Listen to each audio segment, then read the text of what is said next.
welcome back to the Space School. Look at the Wisdom PPSW, your favorite hangout place today. We're back with another Star Wars story. Today we're taking a look at what would have happened had Shaak Ti trained Savage Oppress. While we only saw the hulking brute from the Clone Wars, what could he have unlocked if he was trained and raised from birth inside of the Jedi Temple, being recruited into the Jedi the same time his brother was recruited into the Sith? Before we begin this video, let's smash that like button, try and shoot for 2,000 likes in the first 24 hours, and I release What If Palpatine Fell in Love with Jocasta Nu. Now this is a video you definitely don't want to miss. We're also getting for 50,000 subscribers, so join the Space School and be a part of our incredible journey together. If you have ideas for videos, leave them down below. I do read all your comments, but I don't do crossovers. And one last thing, if you want to support the channel, check out the Patreon, Twitch, and community Discord. Special shout out to George Story and Benjamin Wells for being grand tier supporters, and Jay Hoffman, Icy Raptor, Derek Williams, and War Pigman 308 as massive tier supporters on our Patreon. Thank you guys so much for supporting the channel. You are helping fund massive projects for the future, not just June, but July as well. And if you want to learn how to win a free lightsaber, watch to the end of the video and I will tell you how. Our story begins in an eerie red-draped world of Dathomir, where a Jedi Master has been sent. An Iridinian Zabrak male traveled down to Dathomir, where there were species of Dathomirian Zabraks, and Jedi Master Eth Koth was sent to Dathomir to discover if any of them were powerful enough in the Force to become a Jedi. The witches gave out no one, and so when he went to the male village elsewhere on the planet, he met a child. This child had lost his brother, and while he was unaware of it at the time, this brother was with the Sith, Darth Sidious. Sidious was still apprentice to Darth Plagueis. While Eth Koth didn't know of the Sith's existence, he did know that the young Dathomirian Zabrak was powerful with the Force. He had the potential to become a very strong member of the Jedi Order. Eth requested that the child be brought back with them to Coruscant. The Zabraks didn't have much of a reason to fight back. Yes, they were warriors, but the one who took his brother wasn't extremely nice when they suggested not to take the child. That would become Maul. They were resentful, and they were fearful of what Eth Koth might do. Since these Zabraks didn't have a distinct understanding of the difference between the Jedi and the Sith, they just assumed the two of them were the same. Savage was brought back to the Jedi Temple with Jedi Master Eth Koth, and brought to the younglings where he would be kept until he was of age to walk. At this point, Savage was only an infant, and the year was 54 BBY. The Temple had just accepted another young Jedi not long beforehand, named Obi-Wan Kenobi. He was weak with the Force, and while Savage was only an infant, it seemed as if he could rise to the top of his class with no trouble at all. Within the same temple across the way there was a young Jedi Padawan. She was a great young Togruta, and she was very incredibly powerful with the Force. While she didn't know it at this point, she was destined to become one of the Order's best Jedi. But for now, she was trained every day for several hours, honing in on her skills as a Jedi and her skills as a duelist. Shaak Ti's master was wise, but even he didn't realize the true potential of her eager, strikingly powerful and intelligence. Shaak Ti's focused primarily on her studies of Form 2 and Form 4. Both of these forms relied heavily on one's concentration and ability to direct their lightsaber blade. Shaak Ti twirled like a ballerina as she trained for hours, never taking a break, and always using the Force to guide her movements. While the teacher was proud of her, he didn't realize her true potential. Shaak Ti, on the other hand, knew her potential, and she focused on what she could do with it if she harnessed it and focused her energy on it. Shaak Ti bounced around in the room with 5 to 7 training droids. She blocked blaster shots at several different droids as she spun around and over them, using her lightsaber with true precision, and in a showy performance of skill. Shaak Ti got really good at training with the training droids because she did it on a daily basis, but even though she was prideful as her youth, it didn't stop her from sneaking out of the Jedi Temple to enact justice in the lower levels of Coruscant. Shaak Ti would find herself in the underbelly of Coruscant. She went down there often as a young teen. She wasn't looking for adventure, but she genuinely wanted to inspire the people to be better. She knew the underbelly rotted with greed and corruption, and since the Jedi weren't especially focused on it, she wanted to make a difference. She would find herself in the cantinas across the underbelly, and she would help those in need and punish those who proved their greed and arrogance would be worth more than decency. Shaak Ti was a common enforcer.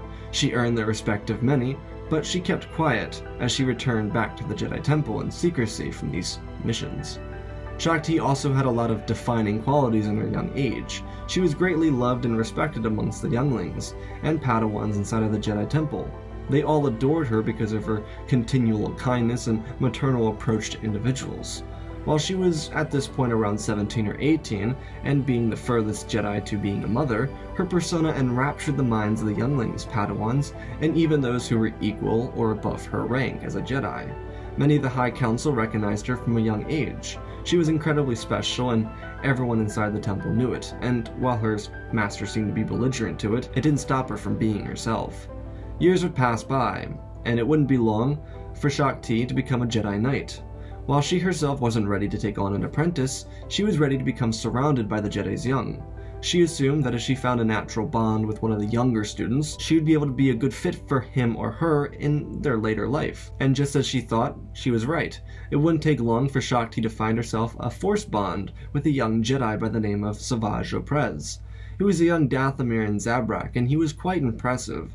His Force essence was powerful, and yet, as a young Jedi, he was quite modest and fluent with the Force. Shaak Ti would establish a connection with this Jedi youngling early on, and Savage locked onto her like glue. He trusted her like a teacher, and felt guided by her actions and words, even with the bare minimum understanding he had of them. Savage was impressionable as well. He found it easy to learn from Shaak Ti. While it would take several years for him to become her apprentice, he knew she would choose him, and she knew she would choose him.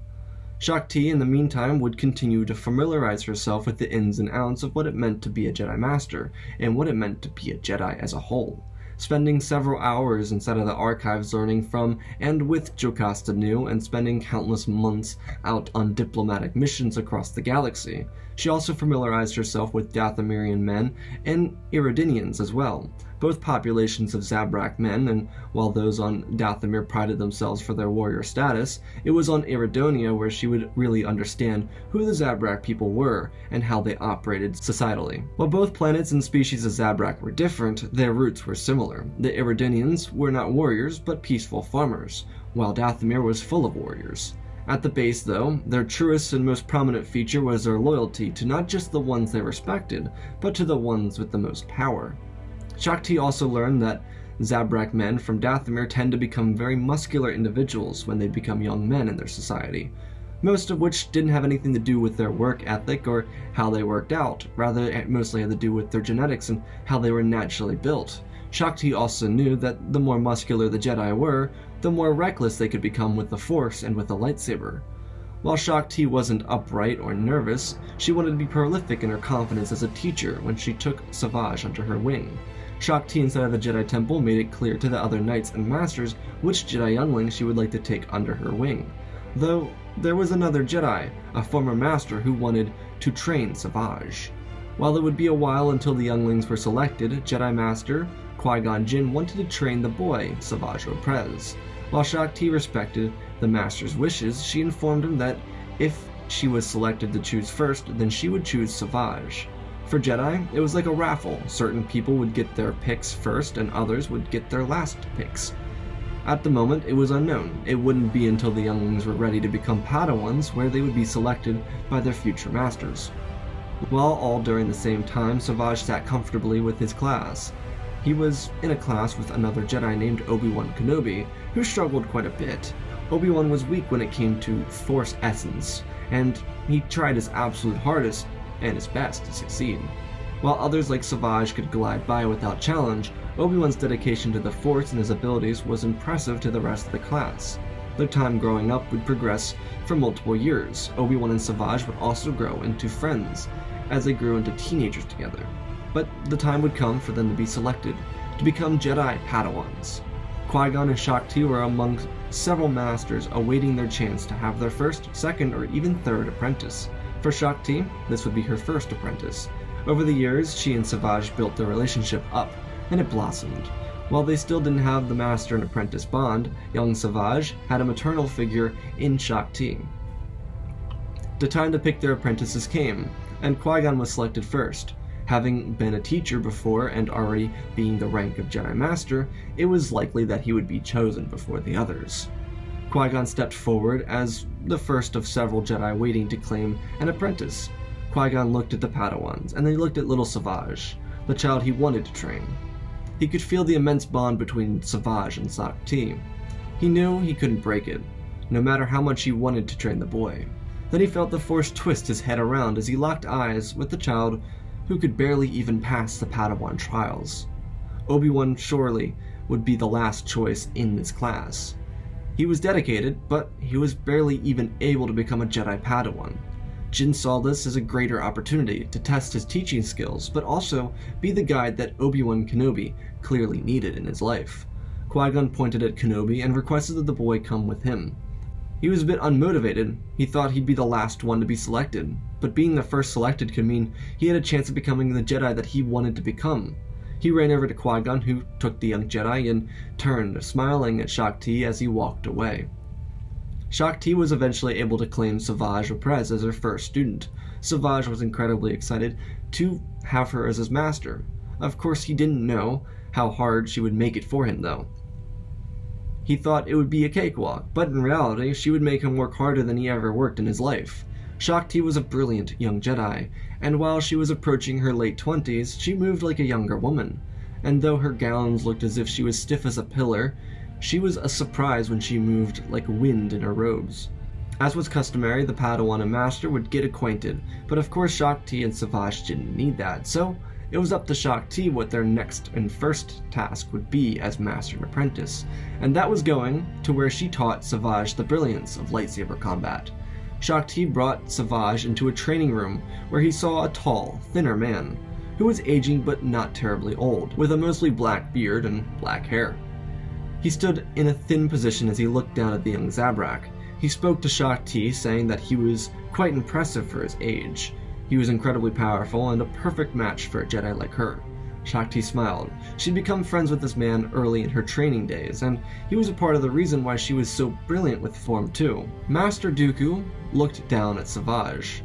He pulled out his curved hilt as he told Savage to show him his weapon. Savage pulled it out. It was a green lightsaber, but it was also double-sided. Dooku commented on how rare it was for a Padawan to construct one of these. It showed him that Savage really did have something special about him within the Order. Dooku wanted to see what he was worth, as Shaak Ti walked away from the training area where she kneeled peacefully and looked at her student and Master Dooku. Savage was a bit nervous as he looked at her. She nodded and smiled gently to let him know that it was alright. Savage turned around as Dooku ignited his blue lightsaber and held it up as it illuminated his face. Savage ignited both sides of his lightsaber and got into the traditional Padawan form 1. It was basic for all Padawans to have this form before leaving youngling training. Dooku stepped forward and began walking the Padawan through the motions. He was quick to pick up on everything Dooku showed him. It almost came naturally to him after all. But then after the two of them mirrored one another with the basics of Form 2, Dooku asked if Savage were ready. Savage tried to question as he raised his blade, and then blocked a powerful swing by Dooku. Savage was knocked off balance as he turned around and used his strength to fight back. While Savage had power, he couldn't utilize it when he was using Form 2, like Dooku and Shaak Ti. Those who used Form 2 had to be light on their feet, and be exceptionally quick when it came to handling a lightsaber and using it to duel an opponent. Dooku locked blades with Savage and looked down on the young Jedi, and told him to be light on his feet. His people were powerful warriors, and they were known for being able to use their brute strength in combat. Savage understood this, but it took him a while to understand as he was knocked off of his feet by Dooku. After hours of training, Shaak Ti stood up, and the yellow-winded Zabrak was requested to sit down in the seats to watch. Savage caught his breath and climbed up on a seat and watched as Dooku told Savage to pay attention to the entirety of Form 2 as a duel between Shaak Ti and himself would commence. Their duel began, and the two danced around beautifully around the platform as their blades clashed with each other. Dooku was one of the best duelists in the Order, and even at his age and state, he was extremely skilled with a lightsaber. Shaak Ti spun in the air as she landed on her tippy toes and danced into combat with Dooku. The skills she showed at such a young age propelled her to be a fierce duelist, but even that wasn't enough to beat Dooku. He used his experience as a duelist to step back and strike forward, catching Shaak Ti off balance and knocking her off of her feet. She smiled and looked up at her apprentice, who was amazed by what he had just saw. Dooku helped up Shaak Ti and then turned to her apprentice, telling him that these were his first steps into an incredible journey with the Force and with a lightsaber. Savage stood up and bowed to Master Dooku before Dooku left the room. Shaak Ti told Savage that they would work on everything between being the right Jedi at the right times and being what people needed at others, while focusing on an emphasis of the Force itself and how to use a lightsaber proficiently. Shaak Ti and Savage would begin their journey as master and apprentice. Savage would be taken off-world to work closely with the people of the galaxy, and this is where he would learn the diplomatic process to a great extent. Much like his former classmate of his, Savage would grow into someone just like his master, and would become very well at diplomatic processes, turning into a great little negotiator. Savage would also spend a lot of time in the archives. While it was uncommon for Jedi who weren't younglings or being punished by their masters to be inside of the archives, Savage would be instructed to join Shaak Ti every time she went into the archives for her own personal research. Savage would become extremely well versed in the ways of the Force and his lightsaber. While he grew into a physically sized brute, he was just like Shaak Ti and Master Dooku. Savage was light on his feet and precise with his blade. While there were little times he or his master ever needed to use a lightsaber, when he did, he was able to dispatch of a threat easily. Shaak Ti's training took Savage out across the galaxy to interact with millions of civilizations and creatures across thousands of star systems. Shaak Ti, while being new to being a Jedi Master, wanted to make sure that her student was ready for whatever the Force threw at him, whichever challenge or struggle. He would be prepared for anything, and much like his master, he was extremely empathetic to people. While being closely tied to the Jedi Code himself, the maternal master he had inspired him to become a great Jedi. While Savage was years away from passing his trials, he would be able to become close friends with one of his former classmates, that being Obi-Wan Kenobi. It would take a while for the two of them to become acquainted again because of Obi-Wan's extended mission on Mandalore with his master, and Savage's consistent state of travel across the galaxy. When the two Padawans returned to the temple, they were like brothers, like no time passed between. Kenobi and Savage would spend time not just sparring, but doing good for the people in the underbelly of the capital of City Coruscant. The people on the planet needed them, and Shaak Ti made sure Savage was consistently thinking about where people were and how their lives were inversely affected by the presence, or lack thereof, of the Jedi. Though since the times of the High Republic, the Jedi shrank their range of consistent travel. There were few among the Order who still persistently went out into the Outer Rim to fight slavery, or the crime lords that owned most of the territory under the Republic's nose. Shaak Ti and Qui-Gon were two of those masters that went out into the Outer Rim. Though most of Qui-Gon and Obi-Wan's missions revolved around diplomacy with different populations, or defending monarchs like the peaceful Duchess of Mandalore, Shaak Ti and Savage were sent to do peaceful missions that would focus mostly around providing aid to those who required relief. A lot of relief was needed in the Outer Rim, where both Jedi were from. While Dathomir was always hard to penetrate, especially with the tight grip the Night Sisters had on the planet, Shili, Ryloth, Tatooine, and Hypori were in consistent need of relief. The slave trade had bolstered under the poor leadership of the Republic's chancellors over the last couple centuries, and Savage found a great distaste for slavery, and he wasn't exactly friendly with the Zygerians. The Zygerian people were powerful, and they were very influential in the slave trade. They had power on Tatooine, Ryloth, and Shili. They worked closely with other crime lords across the Outer Rim, and Savage Oppress took it personally that they simply existed. Savage didn't have an easy time understanding how people could enslave other people. Savage would continue to train with Shaak Ti, but as the years rolled by, he began to fear for one of his masters. He felt like Master Dooku was going to leave the Order, and become the 20th member to leave the Order itself. While Savage's feelings weren't clouded regarding Master Dooku, he tried to make a plea to his master. Shaak Ti had a lot of respect for Master Dooku, so she told Savage that when they returned to Coruscant from Ryloth, they would talk to him. Currently, the Jedi were helping the people of Ryloth who were experiencing a planetary drought. The Jedi wouldn't be there, but the drought was going to cause a complete shutdown of their food sources. A drought like this could wipe out the entire planetary population. Savage and Shaak Ti were sent with a fleet of the Republic with millions of gallons of water to send relief. Though the Republic wasn't particularly fond of this because it cost them a ton of credits to send this fleet into the Outer Rim all the way down to Ryloth, if it weren't for the Jedi, the people of Ryloth may have never seen the relief that they needed. The Republic reluctantly sent the fleet to support the people, and so when it arrived with the two Jedi in tow, they were able to water the drought-filled world and give help and relief to the Twi'lek population, saving them and their people from the worst drought their planet had ever seen. It wouldn't take long until both Jedi Master and apprentice would return back to Coruscant. Shaak Ti and Savage were quick to find Master Dooku as they traveled throughout the Jedi Temple looking for him.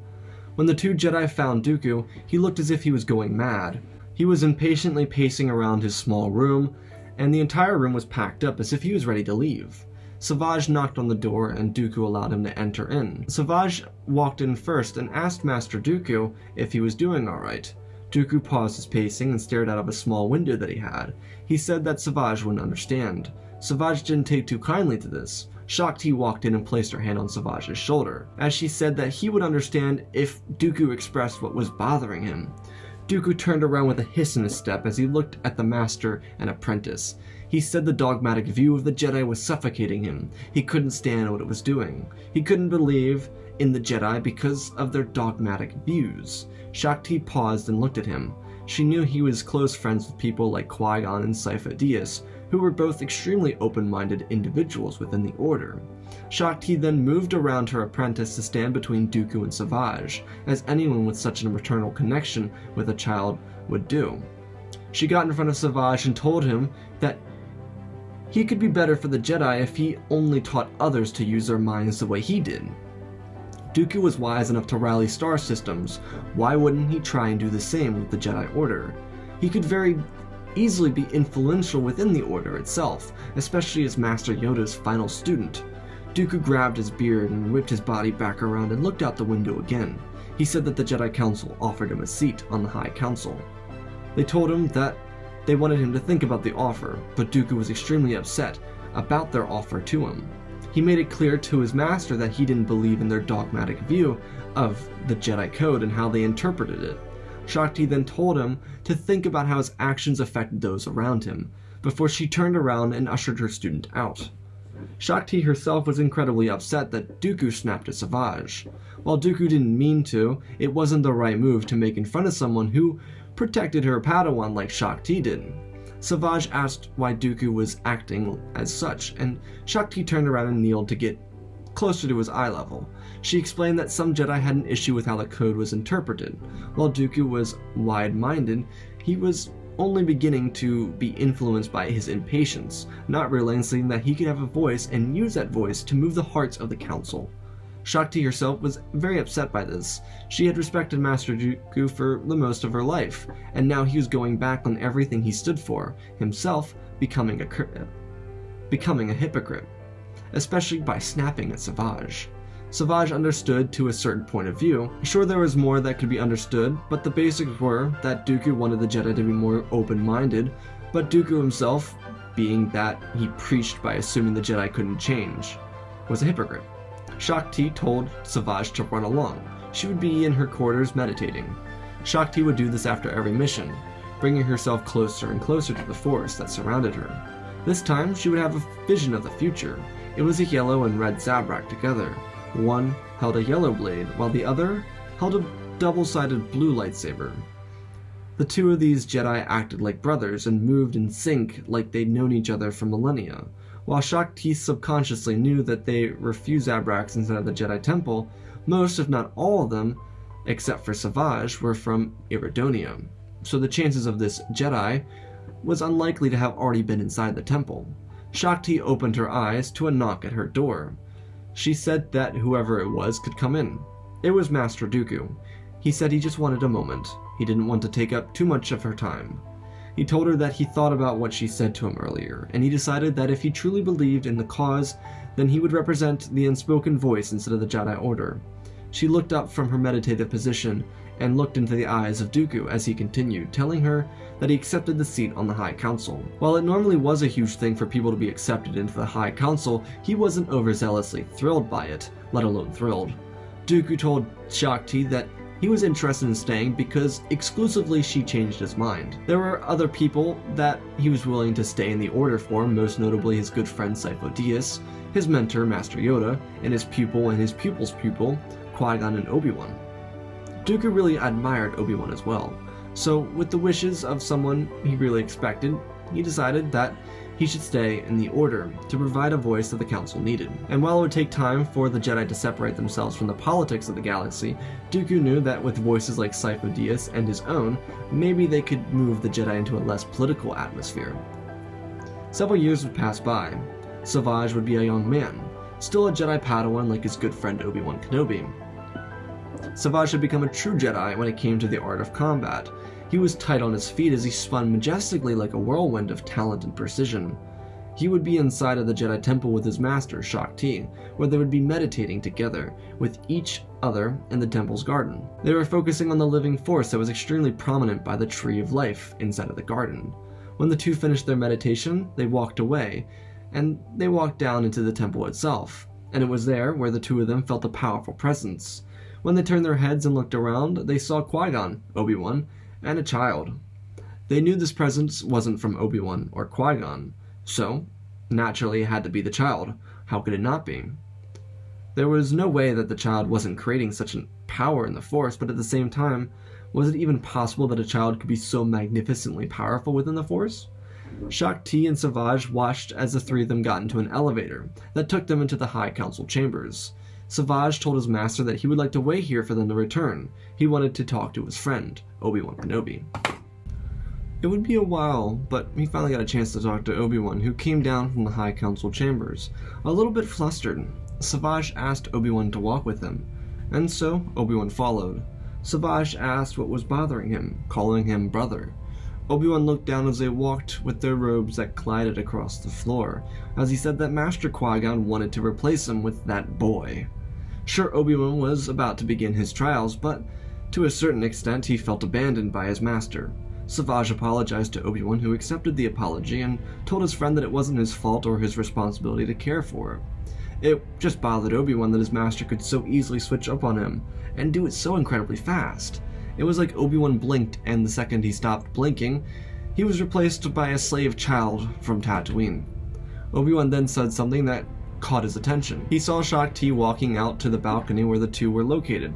Obi-Wan told Savage that he knew someone that looked like him. It was a Sith assassin with red skin. Savage opened his eyes widely as he turned and felt his master's presence, asking if she had heard what Obi-Wan had just said. She nodded and told Savage that he should go with Obi-Wan and Qui-Gon when they leave for Naboo.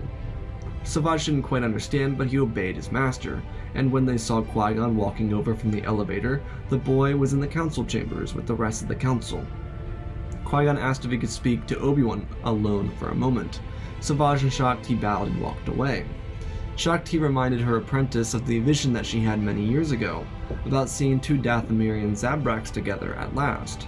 Savage looked at his master with a question ringing across his face. He asked if she believed that his brother was truly a brute of the dark side. Shaak Ti looked at her student and said that it was possible, but it was also possible that he was and that he could be influenced by his brother. She placed her hand on Savage's shoulder and walked with him, telling him that he needed to trust in himself and use his intelligence and intuition to get through to Maul. Shaak Ti told Savage to go with the two when they were done with their conversation. Qui-Gon and Obi-Wan talked, and Qui-Gon tried to make Obi-Wan feel a little bit more love than he had felt in the last couple of days based on their interaction with Anakin Skywalker. Qui-Gon told Obi-Wan that he believed he would become a great Jedi, far greater than himself. When they finished their conversation, Obi-Wan and Qui-Gon walked back inside of the Jedi Temple from the balcony, and they looked at Savage. Qui-Gon asked Savage to join them on their return back to Naboo. There was a male Zabrak, and he thought that Savage should be there in case that Zabrak returns. Qui-Gon was fully aware of Shaak Ti's vision, but he wasn't sure if Savage knew about it or not. Savage expressed his own excitement to join the other two on their mission back to Naboo. It wouldn't take long until the Naboo starcruiser landed in the wetlands of Naboo. Savage met Anakin and spent time with his friend Obi-Wan Kenobi as they prepared for their move to retake the capital, Theed. It wouldn't be long before the three Jedi were leading the effort into the hangar bay, where they would confront a red Zabrak male. When the doors opened in front of the Jedi, they looked into the yellow piercing eyes of Darth Maul, who looked down at the three Jedi. For Savage, he immediately felt the connection of brotherhood to his brother, Darth Maul, and stepped forward. Maul looked at him and felt the connection too. But years of dogmatic training and torture under Sidious's training, he wasn't able to understand what it was that he was feeling. Maul was out of balance, so unhinged. He was looking for a chance to prove himself to his master, and this was his chance to beat the Jedi. Maul growled as he ignited his lightsaber. Obi-Wan, Savage, and Qui-Gon did the same, as they all moved to surround Maul. Savage's double-bladed lightsaber swung as Savage twisted around and clashed with his brother. Maul looked into the eyes of his brother while they dueled. Qui-Gon and Obi-Wan jumped into combat with the Sith assassin as they fought. Their blades clashed as they all twisted around each other. Maul was a talented duelist, but there were 3 really qualified Jedi that he was fighting against. Maul pushed back against the 3 Jedi as he moved away from the Jedi, trying to separate them from one another. It worked as Savage jumped away from the master and apprentice duo. Savage and Maul interlocked into a stiff combat.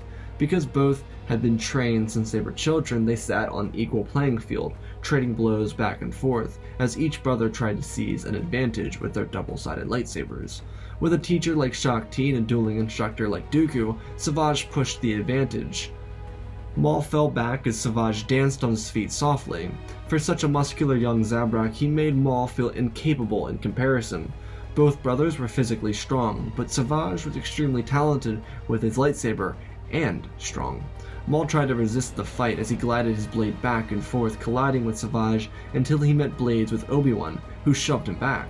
Qui-Gon was on the other side, waiting as he punched Maul across the face, knocking him to the floor. The 3 Jedi held their blades at his face and demanded that he surrender. Maul was hesitant. He knew what would happen if Sidious found out that he failed. Sidious was the most powerful being in the galaxy, and Maul feared what kind of power and evil he would bring down onto him if he were found alive after losing to the worthless Jedi. Maul ignited his lightsaber from the ground, but was shocked to find that it was pulled away from him and into the hands of the yellow Zabrak that stood before him. Savage sheathed his lightsaber as Qui-Gon and Obi-Wan held their blades facing the red Zabrak. Maul hissed, but he gave up. Savage told the other 2 that he would keep an eye on Maul and not let him escape. Qui-Gon told his apprentice to fetch some clams, and then join the Queen in her quest to recapture the throne room. Obi-Wan nodded and darted away. Savage leaned down and spoke to his brother, asking what his name was. Maul hissed and said that his name was Maul. Savage told him that they were brothers, and they were both born from the Night Sister clan. While Maul didn't know much of his background because of Sidious, he could see the similarities in his brother. Maul could also feel it through the Force. He could tell that the 2 of them were related, and that their bond as brothers was unique and tight. Though for Maul, he had an issue with the light side of the Force. He saw it as weak and incapable, but now that he had just lost to his brother, who was the same age as him, and even with the aid of the other Jedi, he still lost to Savage. Maul was beginning to question his loyalties to the Sith. He, of course, was loyal to Palpatine, but he was also afraid of Palpatine. The Jedi took Maul up and kept moving towards the hangar bay, where Obi-Wan would return with handcuffs for him. Qui-Gon changed his mind. He told Kenobi to take a shuttle and Savage back to Coruscant. Obi-Wan nodded, and Qui-Gon started running into the hangar. He saw that Anakin was gone. Qui-Gon began to get worried, and so he started searching for the boy. In space, Obi-Wan and Savage pushed the ship into hyperspace, and then Savage went back into the Bay Area to talk with his brother. Savage wanted to know about his brother and the experiences he shared in life. Maul was taken aback. No one had ever had any interest in his own life. Maul was just a servant to the dark side and to the Sith. They never cared about him. Palpatine was extremely torturing towards him. Maul uttered a little bit as he tried to express what he was trying to do. Savage pleaded with his brother to talk to him. He wanted to hear everything that his brother had to say. Maul was very conservative, though. He didn't know how to. Maul told Savage that he was tortured by the Sith. He had no opportunity to grow, but he was a student to the most powerful being in the galaxy. Sidious was smart enough to kill Plagueis, but there was a grand plan. Maul stopped. He looked over his brother. Savage was larger than him. Not much, but still larger. He told Savage that the Sith were powerful, but they were purely evil, and they made him suffer for it. Any mistake was an act of failure to be tortured for. Maul expressed through shudders in his breath. Most of his motivation to speak was in fear of returning to the Sith after failing to beat the Jedi. Savage told his brother that There was nothing to be afraid of. The Jedi wouldn't hurt him. While it was extremely difficult for Maul to be trusting of Savage, his brother was right, and the truth was that Maul wouldn't be harmed by the Jedi. While he was a servant to the Sith, being adopted into their ranks didn't mean that someone couldn't be saved from the darkness.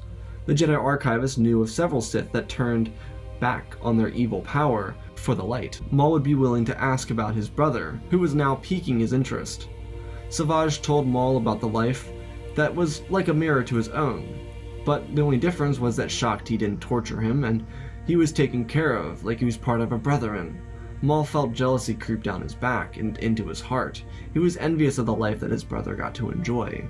The tragic part about Maul's life is it was the exact same thing as Savage's life, but instead he was tortured, he was always put down, and he was never good enough for his master. While it took a long time to be seen with respect by Sidious, he still felt that Sidious would have no issue replacing him with anybody else at any moment. And with Maul not losing his legs in battle to the Jedi, his mind full of anger would be deteriorating. He didn't know how to continue his lust for evil. For Maul, he was now focused on how the Jedi would treat him when he entered the Jedi Temple. Obi-Wan and Qui-Gon and Savage were genuinely kind to him, and while Maul always saw this as the Jedi's weakness, part of what truly made Maul himself was a lust for someone to be at his side. Maul always felt an emptiness, and that emptiness, without his knowledge, stemmed from a lack of a sibling he had there. The siblings he was meant to have were not there, and while that wasn't his fault, it was something he had to live with. As the time passed, the two brothers continued talking. They eventually arrived on Coruscant when Kenobi opened up the doors and told the two of them that they were now on Coruscant on the landing bay of the Jedi Temple. When the bay doors opened, Mace Windu was standing there waiting for the Sith assassin to walk down the ramp. He waited patiently and saw Obi-Wan Kenobi, and then Maul right behind him. Behind Maul was Savage Oppress. Obi-Wan walked over to the side behind Mace as Savage spoke up.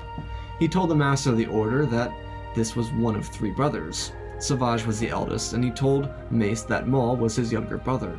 Mace looked over at Savage with interest. As two more council members came down the hallway to meet up with Mace and see the Sith assassin they heard about from Tatooine. Mundi and Plo asked about the assassin for Savage to repeat what he had said to Mace. The three Jedi looked at each other. Plo crossed his arms and asked Maul directly if he knew that he had a brother. Maul seemed a bit shaken. Fear could be felt through the Force. He was unstable, like a wild animal being kept in a cage finally being let out of it. He looked afraid to step on his own, terrified that Sidious could be lurking around any corner, waiting to kill him. Maul spoke, saying he didn't know he had a brother in Savage. Then Mundi asked Maul why he was acting so fearful, asking if he were afraid the Jedi might hurt him. Maul took his shaken stare around and looked at the Jedi, who asked the question. Maul expressed that his master would kill him if he found out he lost to the Jedi. He then expressed that Sidious was nearby, and he would know that he was back on Coruscant. Plo walked over and placed his hand around Maul's back and guided him forward, telling him that the council would like to speak to him. Savage asked if he may come. Mundi was quick to deny, but Mace and Plo rebutted, saying that Savage, since they were brothers, would have no problem joining them in the Jedi Council chambers. The Jedi were blatantly curious about what Maul had to say regarding the Sith. After all, it was Mundi himself who refused to believe that the Sith had returned at all. It was only fair that he would be proven wrong for his ignorance. The journey to the council chambers was quiet.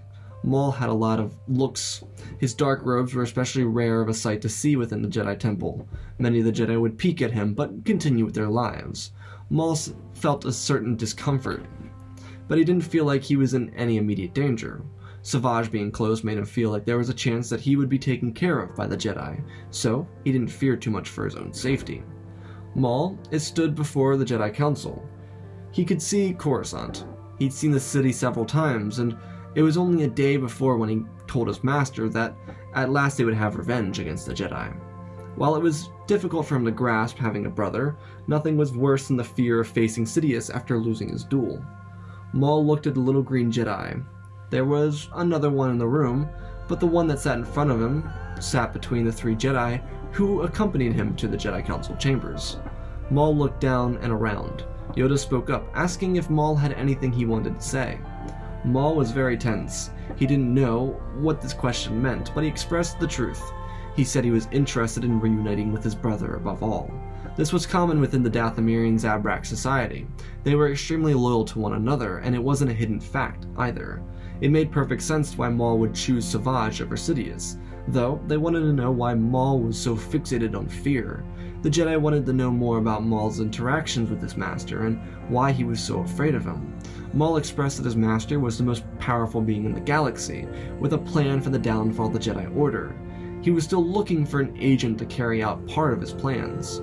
Sidious had a grand scheme, and it was already working. He had an incredible amount of power within the Republic, and he was looking to seize more power.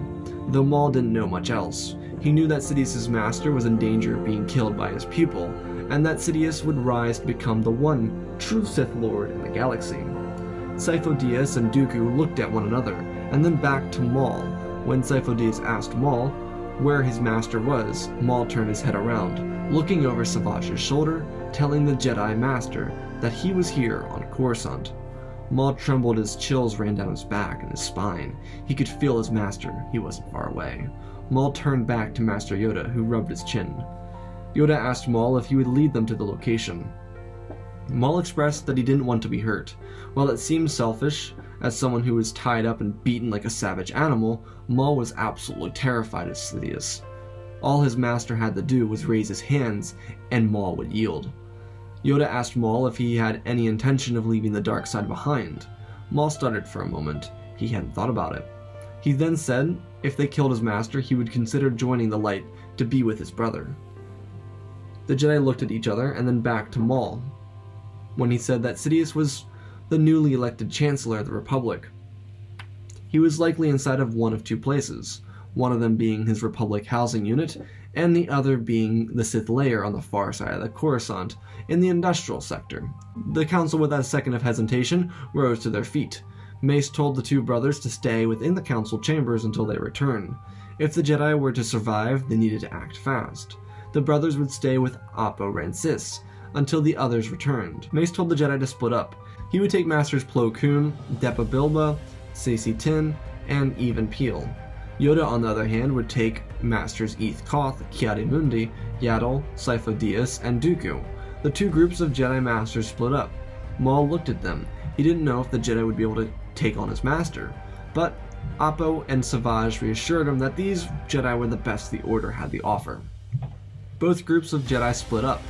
Mace Windu and his group of Jedi went to the housing unit for Sidious, while Yoda and his group went to the industrial sector, to an abandoned building where Maul said that they would be able to find his former master. Inside of the council chambers, Oppo told the two brothers to take a seat. He wanted to talk to them, especially Maul, without Maul feeling like he was being interrogated by the entire Jedi Council. Oppo asked Maul about how he was doing mentally and how the events of the past few hours were affecting him. While Oppo was closely tied to the Jedi Code, having a Sith assassin express the location of his master was certainly unlike the way of the Sith. There had to be something persuading him to act as such. Maul sat down in a seat and pressed his hands against his temple as the sun sat across the city's skyline. The Jedi were on the move, and silence inside of the council chambers deepened. Savage paced around the room and stopped to look at his brother, who thought of a response. Maul then spoke, telling the Jedi Master that he and his brother had similar lives, as if they lived the same one. But instead of having joy and care like his brother, he was filled with hate and torture. Sidious was really the most powerful being in the galaxy, and even at certain points, Plagueis feared his student. Maul expressed that Sidious was powerful, angry, and evil as a being. It was hard to not fear that. While on the journey back to Coruscant, Maul felt like he could escape the fear that he'd been living in. From what Savage told him, the Jedi seemed a lot better to be a part of than the Sith. It seemed as if he would have an opportunity to thrive as a Jedi. While Maul had a lot to learn when it came to change of morality, Maul seemed as if he was willing to do it, so that he could begin a new life, especially with his brother. Maul had a confession though. Savage and Oppo listened in as he said he didn't believe the Jedi would accept him in. He genuinely was being built on fear, and his mere existence was built around the foundations of terror, all of which was given to him by Sidious. While the Battle of Naboo came to a close, with Jedi Master Qui-Gon Jinn helping the Queen restore peace to her planet, He would be acquainted with the boy who destroyed the Trade Federation Lucrehulk. Qui-Gon was proud of Anakin for his accomplishments and prepared to take him back to the Jedi Temple for further training and evaluation. On Coruscant, the Jedi were moving in on their prey. Mace Windu landed with a group of Jedi Palpatine's residents. The Jedi used mind tricks to make their way into the residence so they could expunge the Sith Lord from existence. On the other side of the city, Master Yoda and a squad of Jedi emptied out into a hangar bay. They saw a bunch of different corridors, though there was one where Yoda was drawn to.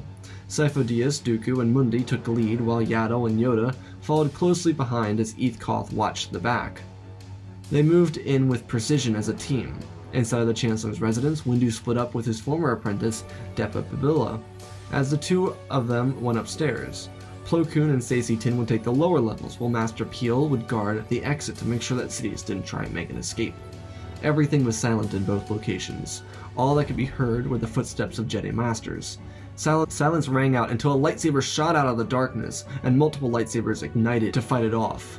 Chaos erupted as several Jedi Masters converged on the sound of lightsabers clashing together.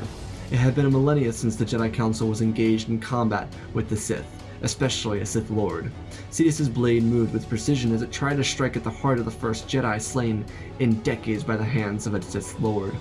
Sidious was quick on his feet, and his anger was unmatched as Sifo Dyas and Dooku parried out and moved together in succession. Sifo Dyas and Dooku were close friends, and their synced movements only propelled them to match Sidious's speed. Sidious would be thrown from his feet when the combined power of Yaddle and Yoda force-pushed him, sending him into his altar, knocking over the Sith spell he'd been conjuring. Sidious rose to his feet.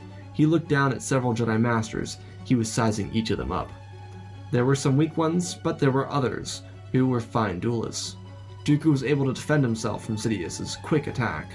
It was fair to say Sidious would have preferred his odds against the other group of Jedi compared to this group of Jedi Masters, which were currently surrounding him. Sidious spun as he jumped to attack Master Eth Koth, who was able to block, but before he met his fate, was saved by the blue lightsaber of Ki-Adi-Mundi. Yoda jumped into attack position as Sidious leaped off the wall, changing lightsaber forms to meet blades with the Grand Master. The Jedi formed a small circle, keeping the two duelists enclosed as Yoda and Sidious traded blows with each other. Dooku tried to step in and meet blades with the Sith Lord, who knocked his attempt and blocked him back, pushing him off balance. Sidious saw room to strike on Dooku and jabbed his lightsaber forward, but it was knocked to the ground as Sifo Dyas jabbed his lightsaber down. The Jedi Master also elbowed and smacked Sidious in the jaw with intensive force. Sidious tumbled back as his face landed into the blade of the Grand Master himself. Sidious's body shredded apart as Yoda bounced back with surprise that any of that had happened. The Jedi all sheathed their weapons as darkness filled the room. It was done. In Palpatine's residence, the Jedi Masters converged on one another. They all felt the change within the Force. Maul rose to his feet instead of the council chambers. He spoke to Master Oppo, saying that it had been done. Oppo smiled. He knew it were true, too. When the council returned to the Jedi Temple, Master Sifo Dyas took the blade of Sidious to the archivist Jekka Sanu, who collected the blade that belonged to Maul already. When the Jedi returned to the council chambers, they moved back to their seats. They asked Maul where his position was. He expressed that he would like to train with his brother, and while Savage was still a Padawan, it was rare to see a Jedi Master take on two students, but the council would ask Shaak Ti if she would be willing to take on another student. Maul would be an obvious challenge for Shaak Ti, but the council believed in her ability to reform the former Sith assassin. For the Republic, there would be an obvious issue with the disappearance of the Supreme Chancellor, but with the security team reporting nothing, they would assume that after months of searching for the Chancellor that he got cold feet and would go into hiding to avoid becoming Chancellor, of which a new election would be staged. Though inside the Jedi Temple, after Maul left the High Council, the Jedi Council would have a talk with Jedi Master Qui-Gon Jinn and Anakin Skywalker. The Master of the Order didn't agree with the idea of having the boy trained, especially since there weren't any Sith left in the galaxy that could recruit him to their evil ways. But with Jedi like Dooku, Sifo Dyas, Yoda, Depa Bibilla, Eth Koth, Yaddle, and Plo Koon, the Council would decide that Anakin Skywalker would be permitted to train under the Jedi Master Qui-Gon Jinn. As for Maul, he would be trained in the ways of the light side of the Force. He was an accomplished duelist like his brother, but he would need to work on balancing himself. Windu would also assist when it came to balance of Maul, training Maul in the ways of Vapad. His brother, on the other hand, would be randomly selected to become a Jedi Sentinel. Because of his great ability with the Force, his power as a duelist, and his pride as a Jedi, Savage would become a prominent temple guard of the Jedi Order. His friend Obi-Wan Kenobi would graduate into knightdom and become close friends with the formerly Darth Maul, as he would work on training himself in the ways of the light side of the Force, and the galaxy focused on a path towards peace without the need of a clone war. And that, ladies and gentlemen, is our story. I hope you all enjoyed. Thanks again to George Story, Benjamin Wells, Jay Hoffman, War Pigman 308, Derek Williams, and Icy Raptor for supporting the channel. Let's hit 2,000 likes on this so we can see what if Palpatine fell in love with Jocasta Nu. If you want to see a what if video, let me know down below. I do read over comments, but I don't do crossovers. Check out the Twitch community Discord and Patreon if you want to be a part of our community and support me in other ways. And if you want to learn how to win a free lightsaber, go down below. There's a doc list. You click on the doc, you go to the doc, and you write your name down below. You read all the rules, don't repeat your name. Next giveaway is on July 4th of 2022. Let's talk about the story itself, because this is definitely interesting. It definitely is an interesting story. And while right now I'm in the mood to write romance stories as it tells, I actually really like this one. In retrospect, I think Savage would have been a very interesting Jedi. I really do, especially trained by Shaak Ti, because you have and we're not talking about the Savage that we see from the Clone Wars, and I'm sure all the images are going to reflect Savage from the Clone Wars, but there aren't a lot of images where Savage isn't built like that. But Dathomirian men, the Zabraks, are very built. They're very muscular individuals within the canon, and I still think Savage would have become muscular, not as muscular as, you know, after Mother Talzin turned him into the Brute, but I think he would have still been very muscular, probably more muscular than Maul. I think with a Jedi Master like Shaak Ti, and training from someone like Dooku, which I think is kind of ironic because he was trained by Dooku twice in his life, or this would be the second time he'd be trained by Dooku technically. He was trained by Dooku in canon for a little bit, but I think it's also ironic that he got trained by Dooku here. But otherwise, from irony, I think that Savage would have blossomed with Shaak Ti as a master, and I think it would have blossomed with Dooku as a teacher, as a lightsaber combat teacher. And I think that when we talk about Savage as a duelist, or Savage in the story, I think we have to acknowledge the fact that Savage would have been a completely different person. I think he would have been very well spoken. I think he would have been very light on his feet. I think he would have been very proficient with the Force. From what little we know of Savage, he's very powerful with the Force. He's a very powerful duelist. But combining that power with the tranquility and the peacefulness of Shaak Ti, I think you get a really interesting combination. Probably something that is as strong as Anakin probably could have been. And I think that's a very interesting combination. Now, there's a lot of things that happen after this, and I want to talk about my decision for Maul and Maul's rejoining back to the Jedi. This is before Maul goes mad. This is before Maul is hellbent on revenge against Kenobi, which eventually leads to his death at the hands of Kenobi. But Maul is like a unhinged animal. He's very, very reactive to things, but he's hard to control. And what I'm trying to say is that I don't think Maul would have had a hard time with turning his back on the Sith. The Sith weren't exactly good to him. There was a reason why in the Clone Wars, when Sidious came to Mandalore, he kind of freaked out. He went from, oh, I'm the leader, to, oh my goodness, that's my master, Savage, kneel before he kills us. You know, there's a reason why not Savage, but Maul is so incredibly terrified of Sidious, because Sidious is a tortureful, evil mastermind. And I think Maul, having found out that he had a brother after losing to said brother, even though he got punched in the face by Qui-Gon, I think he would have an easier time with turning back to the light, or turning to the light, than staying a Sith. I think he would have blossomed as a Jedi, and I think he would have blossomed if he took the chance to give up the location of Sidious.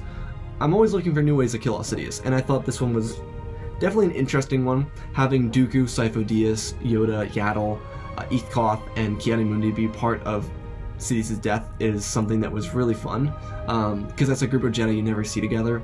Honestly, I was really excited for the ending sequence of this, because I think Maul would have turned his back on the Sith. I don't think he was more loyal to his brother than he was a Sith, and I think that's because Maul is just someone that's always looking for a companion. This is just the truth.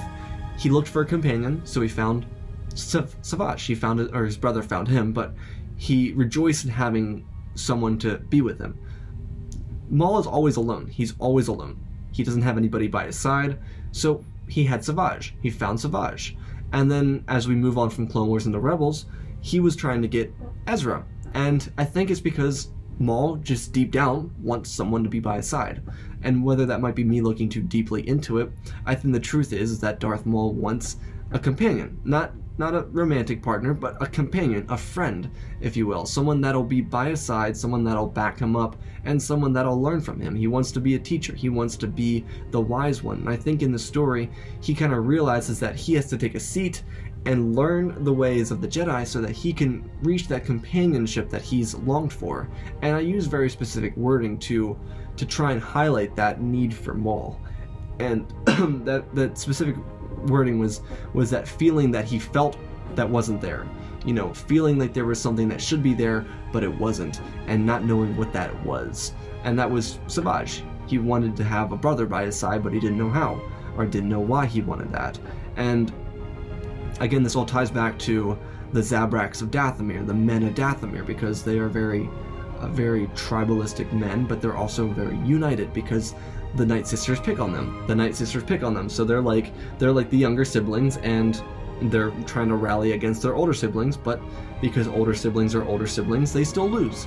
And I think that's why the Zabraks are so tied together as brothers, and they're very loyal to one another. And I think that's what would have poised Maul to learn or decide, would have poised Maul to decide that being with the Jedi would be better than being with the Sith. As for everything else, though, I hope you all enjoyed it. I enjoyed the story. I think this was a very interesting story, a definitely interesting pair, having Savage and Shaak Ti work together. I think having the information about Shaak Ti growing up was a lot of fun. I really enjoyed doing that. Otherwise, though, I hope you all enjoyed. I love you all. Spread the love. Don't forget to subscribe. We're going for 50,000 subscribers. And always remember, my friends, may the Force be with you.